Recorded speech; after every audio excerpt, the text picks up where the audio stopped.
이 빌립보서 이 말씀은 대단히 특이한 말씀이죠. 바울 사도가 감옥 속에서 갇혀 있으면서 빌립보에 있는 교회 형제 자매님들께 보내는 내용의 말씀입니다.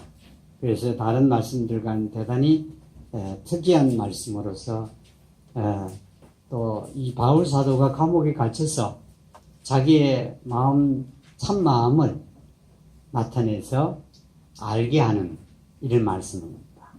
그래서 이게 바울 사도의 마음이다 하는 것을 볼 수가 있고요. 간증이기도 하고 또 우리가 살펴볼 수 있는 하나님의 뜻도 여기에 담겨 있습니다.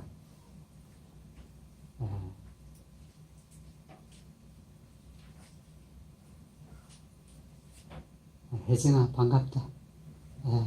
오랜만이다. 근데 이 빌립보서 말씀은 만일에 우리가 이 바울 사도를 통해서 하시는 하나님의 말씀을 제대로만 깨닫기만 한다면 우리의 삶이 아주 다르게 바뀔 수가 있습니다. 그 신약자들은 사람이 바뀔 수는 없다 하지만 그 삶도 또 습관도 바뀔 수 있다 하지만은 이 말씀을 자세히 들여다보면 대단히 놀라운 걸 발견할 수 있습니다. 이 빌립보서를 보면 뭐 이렇게 해라 하는 말씀이 지금까지는 없습니다. 너희들이 이렇게 해라 하는 게 없습니다. 대단히 특이한 문장의 구조입니다.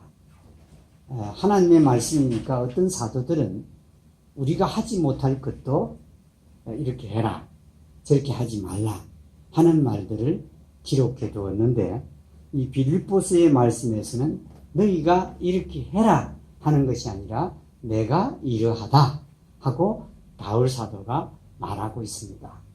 대단히 바울 사도는 많은 것을 깨달았다고 보아지는 부분이 바로 이겁니다. 이렇게 해라 한다고 해서 할 수 있는 것도 아니고 그러니까 자기의 상태만을 드러냅니다. 로마서를 읽어보면은 바울 사도는 자기가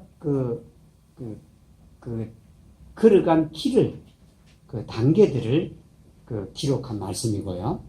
이 빌립보서 말씀은 그가 말씀을 전하다가 감옥에 갇혀서 이제는 죽을 날만 기다려야 되는 이런 처지인데 그 마지막 부분에 적은 말씀이 빌립보서입니다.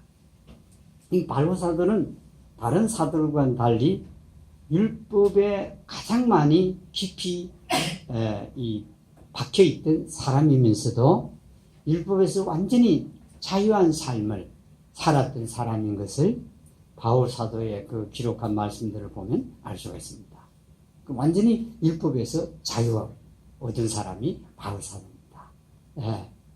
그걸 보면은 바울 사도가 어떻게 하나님의 말씀을 깨달았고 깨달은 말씀에 어떻게 확실하게 서 있었는가 하는 것을 볼 수 있습니다. 오늘 말씀의 제목은 육체 안에 있는 목적을 살펴보려고 하는데 바울 사도가 자기가 육체 안에 사는 목적에 대해서 언급하고 있습니다. 우리들은 지금 사는 목적이 무엇입니까? 우리가 육체 가운데 사는 목적은 무엇일까? 무엇이죠? 이건 틀린 것도 없습니다. 잘 먹고 잘 입으려고 산다. 이건 맞습니다. 또 목적이 무엇이죠? 민수야, 지금 살아가는 목적이 무엇이니? 모른대요. 이 목적이 없어요. 사실상 먹고 사는 것도 사실은 목적은 아니겠죠? 그냥 먹고 사는 거지. 그렇다면 사람으로서의 가치가 좀 낮거나 약하지 않겠어요? 또 내가 사는 목적은 무엇이죠?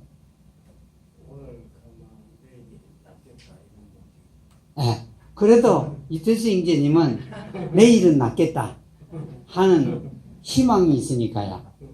예, 그래도 좋습니다. 오늘보다는 내일이 낫겠다. 예, 그런 목적이라도 우리가 희망 섞인 목적이라도 가지는 것이 대단히 중요합니다. 또 어떤 목적이 있죠? 목적 없나요? 나는 이런 목적이 있습니다 하는 사람 있으세요? 예? 구자님 목적이 뭐죠? 저는 지금 이 순간이 제일 제 인생 행복한데 지금 이 순간 잘 살려고. 지금 이 순간 잘 산다. 과거도 과거도 미래도 아니고 지금 내가 잘 사는 것이 목적이다. 목적이다. 목적이 정말 자기마다 있어야 됩니다. 그래 이게 사는 가치가 있나요 없나요? 사는 가치도 있고 그 순간을 어떻게 살겠죠? 값지게 시간을 보낼 수 있죠. 그렇죠? 그렇지 않으면 여러분 이게 목적 없는 사람은요 대단히 그 삶이 행복하지는 못합니다. 그래서 지금 목적이 없는 분들은 지금 내 목적을 지금 정해야 됩니다. 나의 목적을 정해야만이 이거 행복하게 살 수가 있습니다. 행복은 어떻게 보면 하나님이 주셔야만 된다고 생각하는 사람도 있는데 그렇지 않아도 행복하게 살 수가 있습니다. 순간순간을요 내가 목적만 가지면 행복하게 살 수가 있다.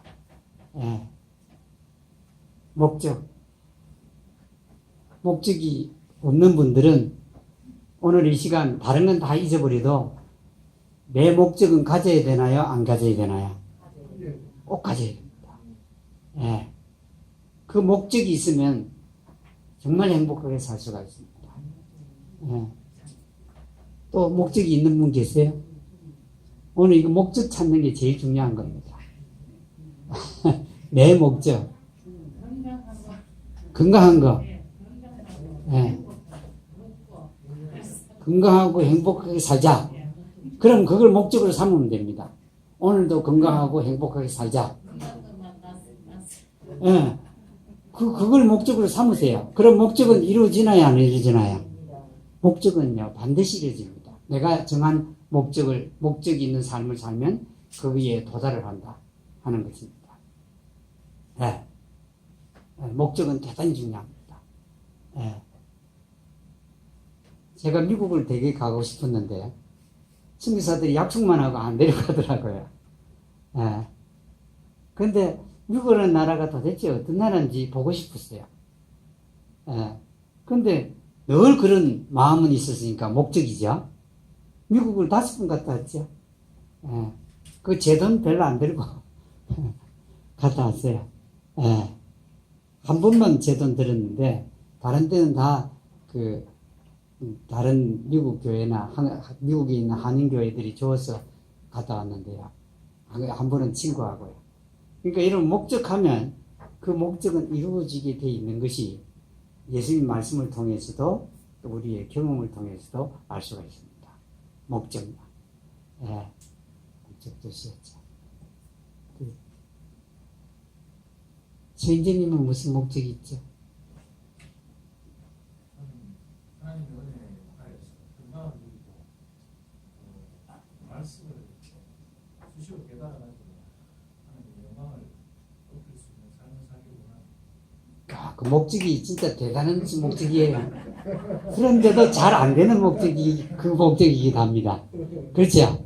좀 쉬운 목적은 잘 되는데 그 목적은 하나님이 원하는 목적인데 또 잘 안 됩니다. 왜냐하면 우리가 살다 보면은 눈에 보이는 거 또 사람을 관계하다 보면 이게 잘 안 되죠. 그러나 그 목적을 내가 어떻게 해야 되죠? 늘 그 목적을 향해 나가야 됩니다. 그러면은 그 목적이 어렵더라도 그 결과에 도달하게 됩니다. 제가요, 성경대로 살자. 이걸 갖다가 어릴 때부터 했거든요. 18살 때부터. 성경대로 살자. 이게 제 목적이었습니다. 근데 성경대로 살 수가 있나요? 없습니다. 예. 갈등과 괴로움이 늘 있었습니다. 왜 성경대로 못 살까? 예. 그걸 한 20년, 5년간 했습니다. 성경대로 살자. 그러니까 사람들에게도 뭘 가르쳤겠죠? 제 목적을 얘기한 겁니다. 성경대로 살아라. 사십시오. 사람들이 성경대로 살았을까요? 못 살았습니다. 예. 여러분, 제가 가까이 한 그 분 중에서 가장 기억에 남고 아끼는 집사님이 있는데 하루는 오더만 그러더만요. 목사님, 우리가 성경대로 못 살겠습니다. 예. 못 사는 걸 자꾸 말하면 뭐 하겠습니까? 그러더라고요. 그때 제가 갈등을 느꼈습니다. 아, 성경대로 못 사는 걸 그렇게 성경대로 살아라고 했으니 얼마나 저분들이 괴로웠을까. 예. 그분이 그러더라고요. 예. 그래서 이게 지금 그 하나님의 음성이구나 생각했습니다. 성경대로 살아라고 안 되는 걸 성경대로 살아라고 하니 얼마나 여러분 괴롭겠습니까? 그런데요, 성경대로 살자는 목적을 평생도록 가지고 있었는데 되지도 않은 목적인데 그게 어느 날 이루어지기 시작했습니다. 성경대로 살 수 있는 길이 있구나. 그게 자유였습니다. 예. 이 자유가요, 목적을 이뤄요. 하려고 했는데는 안 되고, 내가 자유롭게 살다 보니까 성경대로 사는 것을 발견하게 됐습니다. 그래서 여러분, 우리 아이들에게 자유를 주라는 이유가 거기 있습니다. 어린 아이면 아이일수록 뭘 줘야 되냐면 자유를 줘야 됩니다. 자유요. 예. 자유가 여러분 힘이 약한 줄 알죠? 아주 셉니다. 예. 이 자유라는 게요. 예. 자유야. 예. 그래, 언제, 지난주죠? 우리 시골에 있는 사람들이 일은 빼 빠지게 하는데 뭘 못 받았냐면은 월급을 받지를 못해요. 예. 자기 남편한테 돈을 못 받는데요. 필요하면 남편한테 돈을 받았으면 돼요.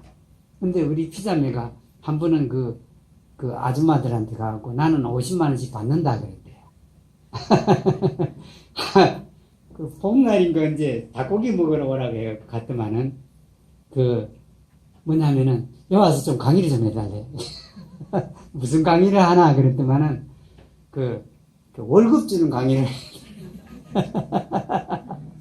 월급 주는 강의를 해달래요. 그래, 월급 주는 강의를 그래 하긴 해야 되겠다 싶어서 지금 일을 하는데 농사를 짓는데 남자가 하는 일이 맞느냐 여자가 하는 일이 맞나 그러니까 다 여자가 하는 일이 많대요. 남자가 하는 일은 농약 뿌리고 그리고 전지가위 나무를 키우면 전지하는 일 힘이 드는 일만 하지 진짜 시간이 가고 힘이 드는 일은 다 여자가 한대요. 그래서 제가 월급 줘라 그랬습니다. 월급 주라 그러니까 아무도 월급 주려고 안 해요. 월급을 줘야 열심히 일할 거 아니냐. 같은 일을 할 값에 내가 돈을 받으면 열심히 안 하겠나 하니까 이거 생각을 해봐야 되겠다든가 하더라고요. 줄 때까지 얘기 좀 해주세요 그러더라고요. 거의 불가능한데 여러분 목적이라는 건 대단히 중요합니다. 성경대로 살지도 못할 것 같다가 괴로우면서 그 목적을 저는 두고 살았거든요. 어느 날 성경을 깨닫기 시작했습니다. 깨닫고 나서 보니까 이거 쓸데없는 짓을 했구나. 성경을 살자고 안 해도 그 성경 구절을 각자가 깨닫기만 하면 성경대로 살 수 있는 걸 갖다가 하지도 못할 걸 갖다가 하게 했다. 여러분 이게 아이들한테 여러분 만일에 우리가 하는 일을 하라고 하면 아이들이 할 아이들이 있나요? 아무도 없습니다. 그런데 이 어리석은 일을 했던 것들을 보면서 이 바울 사도는 그 빌립보에 있는 형제 자매님들께 이렇게 해라 안 하고 자기가 하고 있는 것을 말하고 있을 뿐입니다. 그것을 보면은 육체 안에 자기가 지금 살고 있는 건 내가 이런 것 때문이다 하고 말을 하는데, 이 본문에서는 두 가지 때문에 내가 지금 육체 안에 살고 있다 라고 말하고 있습니다. 육체 안에 바울 사도가 사는 목적은 자기 몸에서 예수님을, 그리스도를 높이게 하는 것이 자기의 목적이다. 바울 사도가 그걸 빌립보에 있는 형제자매들에게 말합니다.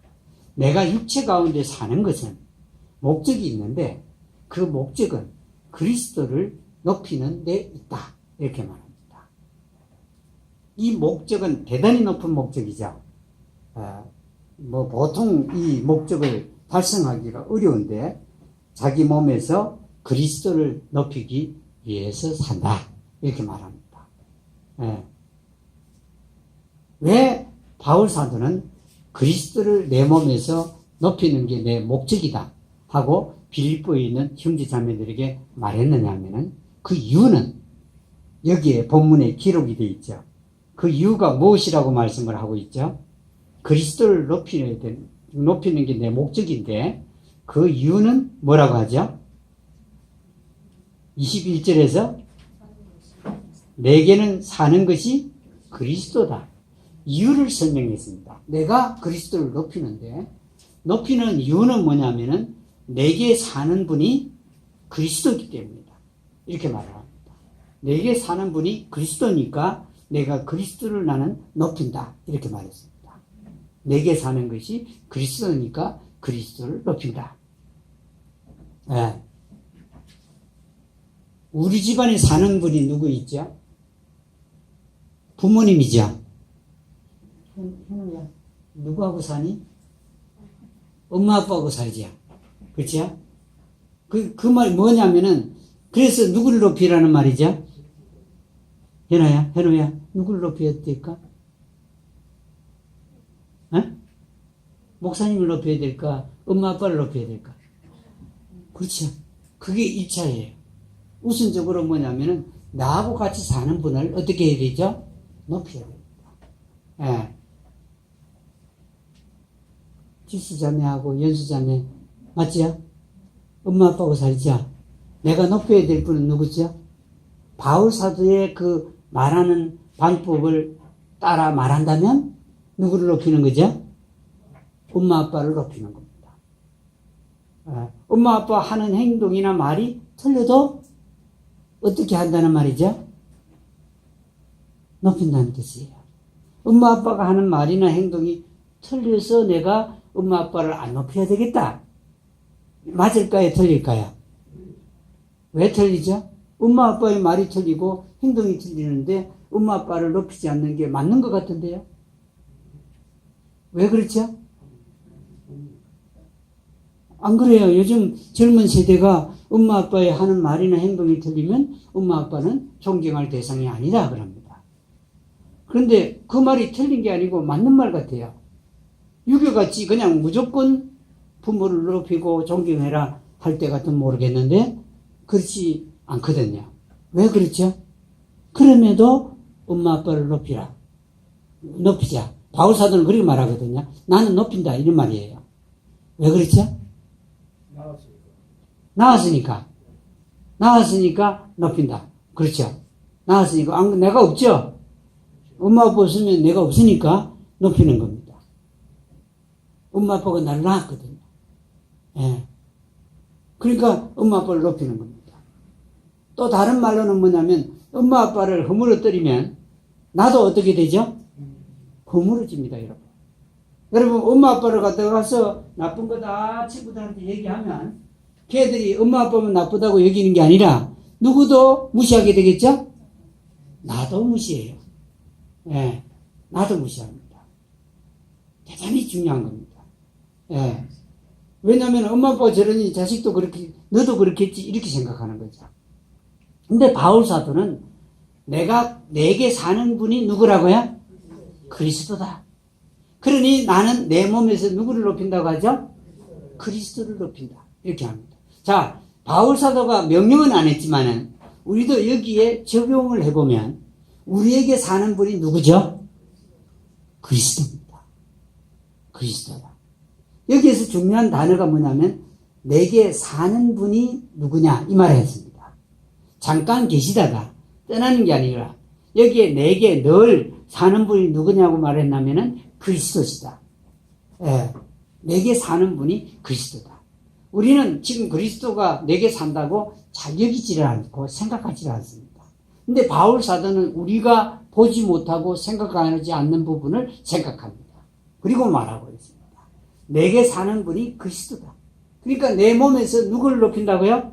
그리스도를 높인다. 이렇게 되어 있습니다. 여기에 보면은 여러분 이 말을 하는 이 바울은 지금 감옥 속에 있습니다. 감옥 속에요. 예. 우리 같으면 감옥 속에 들어가면 내가 사는 분이 그리스도면 내가 감옥에 들어오지 않게 해주셔야지 이렇게 말을 할 텐데 감옥 속에서도 바울 사도는 내게 사는 것은 감옥 속에 누가 나와 같이 있다는 말이죠? 그리스도께서 나와 사신다. 한 번도 나를 떠난 적이 없다. 라고 자기는 말하고 있는 겁니다. 그래서 그리스도를 높인다 하는 것입니다. 어떤 부분에서요? 내 몸에서, 내 혼이 아니고요. 내 몸에서 그리스도를 내가 높인다. 이렇게 말합니다. 몸에서 그리스도를 높인다. 말이 아니고 행동인 것을 여기서 볼 수가 있습니다. 그리스도를 높인다. 여러분 이게요. 어떻게 보면 성경에서 말씀하는 이런 정도의 말씀으로 우리가 들릴 수 있지만은 자세히 생각해 보면 그리스도를 높이면 나도 어떻게 되죠? 높아집니다. 예. 그리스도를 높이면 나도 높아져요. 예. 나도 높아지는 겁니다. 예. 이해가 되세요? 예. 우리 부모를 높이면 나도 어떻게 되죠? 높아지고요. 그리스도를 높이면 나도 어떻게 된다는 말이죠? 높아지. 삶도 어떻겠죠? 삶도요, 정말 높은 삶을 살 수 있습니다. 그리스도를 높이면 나도 높아지니까 나의 삶이 스케일 자체가 커지고요. 예, 높아지고요. 예, 그런 삶을 살 수 있습니다. 우리가 이게 우리 자신이나 우리 자신을 높이는 삶을 살았기 때문에 대단히 옹졸하고 좁죠. 예, 대단히 좁고 옹졸합니다. 예. 우리 피자매가 별로 배울 건 다른 건 없는데 배울 게 딱 하나가 있다면 사람들에게 나눠주는 건데 그 점은 저보다 더 잘합니다. 나눠주는 거. 예. 예. 제가 이래 보면서 늘 느끼는 게 뭐냐면 하나님 말을 하면 어떻게 되냐면은 어서갈까 싶어서 말을 안 하고 마음속으로만 느끼는 게 뭐냐면 하나님 지금 제가 저보다 더 넓어져야 됩니다. 그렇지? 나눠주기를 저 사람보다 더 많이 해야 됩니다. 그것이 결과적으로 내조를 잘하는 거예요. 대주를 잘하려면 말을 안 하고 해야 돼. 이게 내가 지금 많이 나눠주는 게 잘한다 하고 막 여기저기 얘기를 하니까. 그런데 여기에 보니까 이 바울 사도가요. 여러분 한번 보십시오. 감옥에 갇혔으면 바울 사도는 교회를 개척을 제일 많이 했거든요. 사도들 중에서. 또 가장 많은 사람들에게 복음을 전했던 사람입니다. 그 사람은 감옥에 갇혔거든요. 그러니까 어떤 비난을 받을 수가 있죠? 사람들이 어떻게 이 바울 보고 비난하겠죠? 놀리겠죠? 예? 너가 그렇게 했는데 어째서 이 감옥에 갇혔느냐? 이런 부끄러움을 바울 사도는 많이 당한 겁니다. 그래서 이 본문에서 말하는 건 내가 무슨 일이든지 아무 일이든지 내가 부끄럽지 아니하나니 이 말은 뭐냐면 사람들이 부끄럽게 했다는 겁니다. 수치를 주고 비난을 하고 손가락질을 했다는 겁니다. 예. 그런 가운데 행복할 수 있나요? 없죠.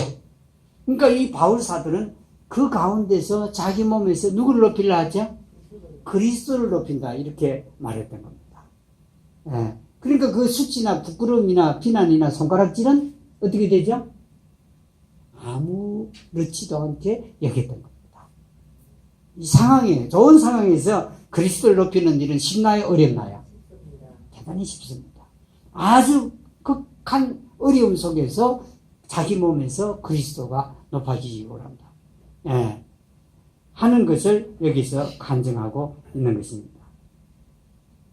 사실 이 바울이 지금 여기서 말하는 건요, 죽는 거하고 죽어서 하늘나라에 가는 거하고 안 죽고 육체 가운데 사는 거하고 이 두 가지를 놓고 얘기하는 겁니다. 이 바울사의 솔직한 생각은 무엇이죠? 죽어서 하늘나라 가는 게 난 더 좋다. 이 본문에서 그러죠. 내가 떠나서 그리스도와 함께 있는 거, 하늘나라 가는 게 나에게 뭐라 그랬죠? 유익이 됐나? 덕이 된다 했나요? 예, 이득이다. 나에게 더 이득이 되고, 나에게 덕이 되고, 좋고, 또한 뭐죠? 하늘나라에 가는 걸 내가 훨씬 더 뭐라죠? 훨씬 더 뭐라 그랬죠?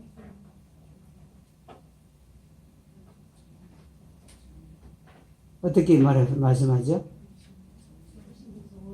훨씬 더 좋다 그랬습니다. 그러니까 바울 사도의 속마음은 뭐냐면 내가 하늘나라 가고 싶다. 그런데 내가 육체 가운데 있으면서도 있는 그 목적은 뭐냐면 내가 그리스도를 높이기 위함이라 이렇게 말을 합니다. 목적이 그런 목적을 갖고 있었습니다. 그리스도를 높인다. 내 몸에서 그리스도를 높인다. 하는 것입니다. 그리스도가 내게 살기 때문입니다. 두 번째 목적은 뭐냐면 바울 사도의 목적입니다. 형제 자매들을 위하여 사는 것입니다. 형제 자매들을 위하여 사는 것입니다. 그러니까 하나님만 위해 사는 게 아니고 본래 누구를 위해 사는 것이었다고요? 바울 사도의 삶이 형제 자매들을 위해서 사는 삶이다. 이게 이제 그 하나님의 종들의 삶이기도 합니다. 하나님을 위해 섬길 뿐 아니라 형제 자매들을 위해서 사는 것이다. 오늘날 목회자들은 그걸 잘 모릅니다. 하나님의 종은 하나님만 위해 섬기는 사람이다. 이렇게 합니다. 그러나 실제로 성경을 자세히 들여다보면 이 바울 사도는 하나님을 위해 살 뿐만 아니라 다른 형제 자매들을 위해서도 살았다 하는 것을 볼 수 있습니다. 율법에서도 레위 사람들이 하나님을 섬길 뿐 아니라 누구도 섬기게 하죠? 이스라엘 백성을 위해서도 섬기는 자라 이렇게 언급되어 있습니다. 그런데 이 바울 사도는 형제 자매들을 위해서 살았던 겁니다. 형제 자매들. 자기 자신만을 위해 살지 않고 형제 자매들을 위해서 살았죠. 그래서 어떤 때는 천막도 지었죠. 자기의 삶을 위해서 천막을 지은 것뿐만 아니라 누구를 위해서 그랬죠? 그 당시에 어려운 형제자매들 그리고 자기와 함께 하나님을 섬기는 사람들을 위해서 천막도 지었다. 이렇게 말씀을 하죠.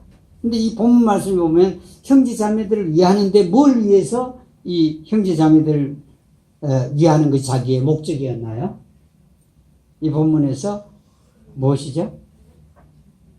믿음의 진보입니다. 믿음의 진보. 믿음의 진보. 이 단어를 가만히 보면은, 이 진보라는 단어는 영어로는 furtherance인데요.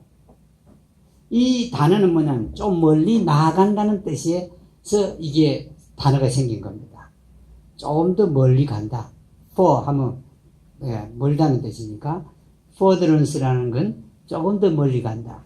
여러분, 믿음은 자꾸 변해야 되나요? 아니면 믿음이라는 게 어떤 고체처럼 이렇게 마이크처럼 이 눈에 보이는 형체여야 됩니까?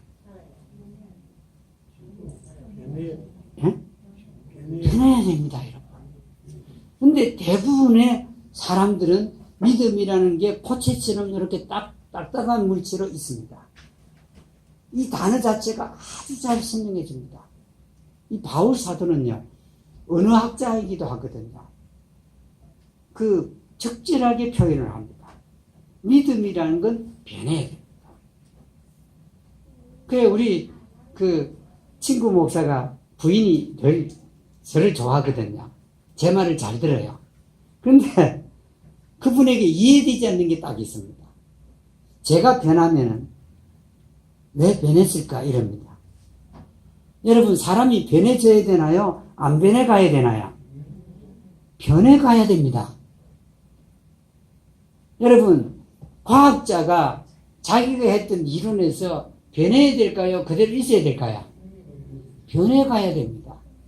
농사 짓는 농부가 변해가야 될까요? 그대로 있어야 될까요? 변해가야 됩니다. 예. 여러분, 천평에 농사를 지어갖고 어느 정도 변할 수 있겠나요? 이영진이. 특수작물하고 일반작물하고 틀리는데 그거는 뭐 자기 능력에 따라 뭐 수익이 틀리겠지. 근데 이게요, 천평에 특수작물 아니고요. 그 꽃도 아니고, 그냥 다른 사람 짓는 가령에서 사과나무도 하는데 1억을 번대요. 그러니까 여러분, 이게 그 사람이 안 변하고 옛날 농법대로 하면 이걸 벌 수가 있나요, 없나요? 없습니다. 죽어도 100번 죽었다고 깨어나도 그 1억을 벌 수가 없습니다. 변해가고 있었다는 겁니다. 변해가고요. 예. 그러니까 이게 뭐냐면은 믿음도 여기에 바울 사도는 뭐라고 그러죠? 이게 고체가 아니고요. 유동적이고 변해가는 것으로 언급합니다. 이 말을 하는 걸 보면은 바울 사도가 자기가 자기에 대해서 말하면서 빌립보 교회의 믿음의 진보를 말했거든요. 그러니까 빌립보 교회 형제 자매님들의 그 믿음은 진보하고 있었나요? 그 상태로 있었나요? 그 상태입니다. 진척되지 않는 이런 고체와 같이 움직이지 않는 믿음이었다는 겁니다. 그러니까 이 너희 믿음의 진보를 위해서 내가 너희에게 가고 싶다 그랬던 겁니다. 내가 살아있는 동안에는 가고 싶다고 이렇게 말한 겁니다. 믿음의 진보는, 그래서 이 믿음이라는 건요, 그 움직이고 또 그 나아가고 변하는 이런 겁니다. 사람이 변하려면 무엇이 변해야 되냐면 믿음이 변해야 된다는 겁니다. 변한다는 말은 뭐라고 할까요? 이게 다른 물질로 변한다는 게 아니고, 무슨 말인지 이해되죠? 믿음이라는 게 다른 물질로 변한다는 게 아니고 믿음 자체가 부풀어지는, 다시 말하면 우리 성경에 누룩을 넣은 밀가루에다가 누룩을 넣었대 그랬죠. 그러니까 밀가루가 어떻게 달라졌죠? 부풀어 올랐죠. 예. 그러니까 믿음이 그런 겁니다, 여러분. 부풀어 오르는 겁니다. 가면 갈수록, 말씀을 깨달으면 깨달을수록 더 부풀어 오르고, 예. 그게 믿음입니다. 나는 예수님을 믿고 이게 아닙니다, 여러분. 그 믿는 그 믿음이 부풀어 오는 단계가 있음을 보여줍니다. 이걸 위해서 내가 너희들의 그 믿음이 부풀어 오르는 상태가 되는 것이 내 목적이다. 예. 이렇게 말합니다. 내 목적은 그거다. 이렇게 말합니다. 옛날에도 이렇게 믿었고 지금도 이렇게 믿고 이게 아니고요. 예. 그 믿음의 그 단어가 가리키는 대로, 여기에서 믿음의 진보라는 단어가 가리키는 대로 여기에서는 부풀어 오르는 것들. 그럼 믿음의 맛이 느껴지나요? 내가 깨달아서 믿어진 믿음의 맛은 느낄 수가 있나요? 보세요. 느낄 수 있어야 안 될까요? 네? 믿음도 맛을 느낄 수 있는 상태가 되어야 됩니다. 내가 내 믿음의 맛을 느낄 수 있는 거예요. 예. 그렇지 않으면 이 믿음은 내가 더욱더 깊어지거나 믿음이 많아지거나 하는 걸 경험할 수가 없습니다. 믿음의 맛을, 예. 맛을 볼 줄 알아야 됩니다. 믿음도 반찬처럼 맛을 보는 상태에 이르면 좋은데, 이것이 바울의 그 형제자매들을 위하는 목적이었습니다. 믿음. 예. 그 예수님께서 그리고 하나님께서 말했죠. 너희 믿음은 어디 있느냐 이랬거든요. 그럼 그 사람들 믿음이 없었나요? 있었죠. 있는데 무엇을 못 봤냐면 부풀어 오른 믿음을 보지를 못한 거죠. 바울 사도가 그 고린도 교회에 그랬죠. 너희들은 어째서 뭘 했죠? 장성하여 딱딱한 것을 먹을 때가 됐는데 어째서 뭘 못했죠? 늘 갓난아기들처럼 천만을 요구하느냐 이렇게 됐다고요. 그 말은 뭐냐면 믿음이 부풀어 오랐다는 말입니까? 부풀어 오르지 못했다는 말입니까? 자랐다는 말입니까? 못 자랐다는 겁니까? 못 자랐다는 뜻입니다. 여러분 이건요 내가 관심을 가져야 됩니다. 본래 이게 관심을 가지는 건 애들이 갓난아기 때 자랄 때 누가 관심을 가져야 되죠? 부모가 관심을, 특히 엄마가 관심을 가져야 되죠. 자라는 것에 깊은 관심을 가집니다. 그렇죠? 예. 키가 안 크고 있으면 성장이 어떻던가요? 예? 키가 커야 되겠다 생각하고 또 어떻게 하죠? 키가 크도록 노력을 하죠. 예, 이 부모가 합니다. 우리 여기에 지금 우리도 뭐냐면 이 믿음이 자라는 것에 대해서 우리 자신이 관심을 깊이 가져야 됩니다. 내가요. 예. 내가 내 믿음이 자라는 것에 대해서 관심을 가지는 것을 가지면 가질수록 어떤 일이 일어나면 내 믿음은 자랄 수 있습니다. 믿음 이게요. 여러분 보세요. 사람들이 뭘 얘기를 해도 안 듣는 이유는 믿음이 가기 때문입니까? 안 가기 때문입니까? 안 가기 때문입니다. 여러분, 이 하나님 말씀을 가까이 하고 하나님 말씀을 묵상을 하면 하나님이 복을 주셔서 하나님이 크게 형통하게 해준다 하는 데 대한 믿음이 안 가면 어떻게 하죠? 말씀을 가까이 합니까? 안 합니까? 절대 가까이 안 하죠. 이건요, 이게 그렇게 쉬운 게 아니에요. 제 아이들한테 말씀을 가까이 하면 복을 받는다 해도 잘 안 하더라고요. 그런데 제가 맨날 만나지도 않는 여러분들 경우에 말씀을 가까이 하면 복을 받는다 하면 가까이 할 수 있을까요? 제 애들이 안 했어요. 그래서 제가 늘 묻거든요. 자, 거기 봐라. 여기 일주일마다 하는 그거 들었나? 묻지요. 최소한 한 번은 들었나? 멀리 있어도. 그런데 대부분 확인해보면 안 들었어요. 예.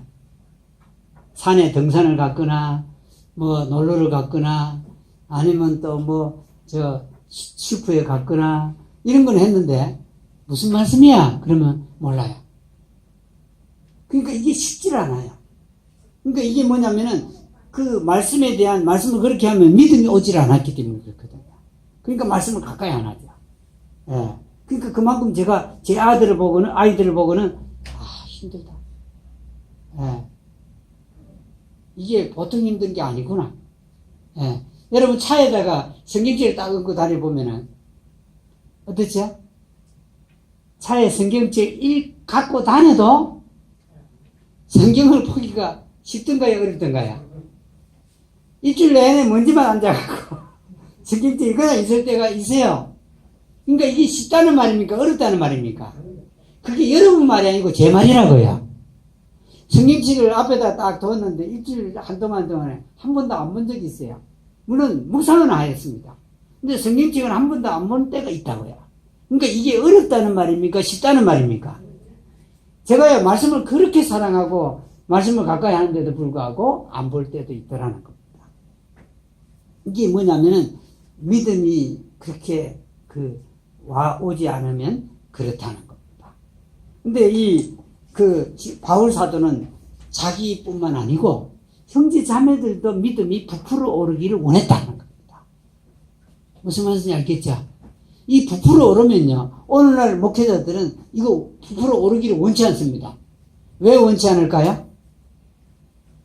우리 형제 자매님들의 믿음이 부풀어 오라갖고 자라기를 원치 않아요. 왜 그럴까요? 왜 그럴까요? 믿음이 부풀어 올라서 그러면 하나님께 잘 되는 길인데 왜 그렇게 되기를 원치 않죠? 듣고 잊어버리라. 또 뭐 믿음이 자라지 말아라. 그러니까 여러분 믿음이 안 자라려면 계속 새로운 것만 하면 됩니다. 새로운 말씀만 전하면요 믿음이 자랄 수가 없습니다. 왜냐하면 이 깨달으려면 상당한 시간이 필요한데 그럴 시간이 여유를 안 주는 거거든요. 왜 그렇게 할까요? 믿음이 자라면은 하나님은 원하는데 왜 그게 안 되기를 원할까요? 이제 모르니까 어쩌면 누구 말만 들으면 되죠. 목사님 말만 들으면 돼. 그러니까 이게 여러분 이게 몰라야 또 묻습니까 안 묻습니까 이게? 모르면 안 묻습니다. 물을 게 없는데요 이게 모르면 물을 게 알아야 물을 게 있습니다 여러분. 그렇죠? 모르면 물을 게 없습니다 이게. 그러니까 이 목사님들은 이게 편해요. 예. 여러분 이게요 이 괴롭게 만들어야 됩니다. 그래야 내가 뭔가라도 얻나요 못 얻나요? 얻습니다. 우리 피자를 가갖고 속을 걸 묻거든요. 시장에 가면은 이거 제초제 안 뿌려야 돼요. 여러분 이거 제대로 대답하는 사람 있을까요? 없어요. 그런데 제발 좀 그거 묻지 말아라. 그냥 믿고 먹고 깨끗하게 해달라고 먹지. 그거 물으면 그 장사꾼이 팔라고 뭐라고 얘기하겠죠? 제초제 쳐도 안 쳤다 그럽니다. 여러분. 네. 안 쳤다지 그걸 쳤다 하겠습니까? 농약 많이 뿌렸나? 안 뿌렸다 그랬어요 그거. 자두 농사 짓는 사람 자두를 먹으라 갖고 왔는데 이거 농약 많이 뿌렸나 이렇게 뿌렸나 보는데 제가 보기에는 이거 많이 뿌렸어요. 그 정도 벌레 안 먹어서 많이 뿌린 건데 그거 물으면 뭐 하겠어요? 예. 여러분 이게요 그래도 제초제인 거 뭔가를 아니까 물은 거 아니에요? 예, 거짓말을 하게 만들지만은 똑같습니다 여러분. 알아야 묻습니다 여러분.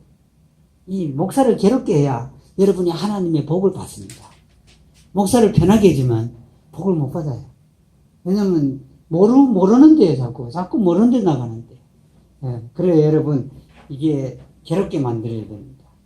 예. 괴로워가는 거에 어떻게 하겠어요 그거. 괴로워서 내가 질문 너무 많이 해서 여기 못 있겠다 하거든. 할 수 없다고 해야지 어떻게 하겠습니까. 그리고 두 번째 형제자매들을 위하는데 이 바울사들은요 형제자매들이 기쁘게 하기 위해서 여러분 슬프게 하고 괴롭게 하는 게 아니라 뭐 하기 위해서죠? 기쁘게 하고 또 어떻게 한다고 그러죠? 또 기뻐하게 하기에. 그러니까 형제자매들을 기쁘게 해주는 목적이 바울사도에게 있었다 하는 겁니다. 괴롭게 하는 게 아니다. 생전이 자꾸 저는 만나면 기쁘게 하려고 기쁘죠? 다른 사람을 만나면 어떠죠? 자꾸 나를 괴롭게 하자. 예. 나는 기쁘게 하는 게 목적입니다. 그러니까 사람들이 저를 요새를 좋아합니다. 예. 괴롭게 안 하거든요. 예. 바울 사도가 보니까 형제자매들을 기쁘게 했다. 다시 말하면 다른 사람을 어떻게 했다는 말이죠? 기쁘게 했다. 예. 여러분 다른 사람을 기쁘게 하면 그 사람이 나를 기쁘게 해주나요? 괴롭게 하나요? 기쁘게. 시행제님 오자님 잘해주려면 어떻게 해줘야 되겠죠? 예? 나한테 잘해줘야지 이러면 안 되고요. 뭐라 해야 되냐면 시행제님을 기쁘게 해주면 시행제님은 어떻게 하겠죠? 나에게 기쁘게 해주는 겁니다. 보통 어리석은 여자들은 어떻게 말하냐면 나에게 잘해줘야 내가 잘하지 이러는데 그게 아니고요. 내가 그 사람을 기쁘게 해주고 잘해주면 그 사람이 나에게 돌려주죠. 예수님 말씀 뭐죠? 너희가 대접을 받으려 하면 너희가 먼저 남을 대접해라. 이렇게 말씀했습니다. 오늘 여기까지만 하자. 다 같이 찬송하겠습니다. 174장 찬송입니다.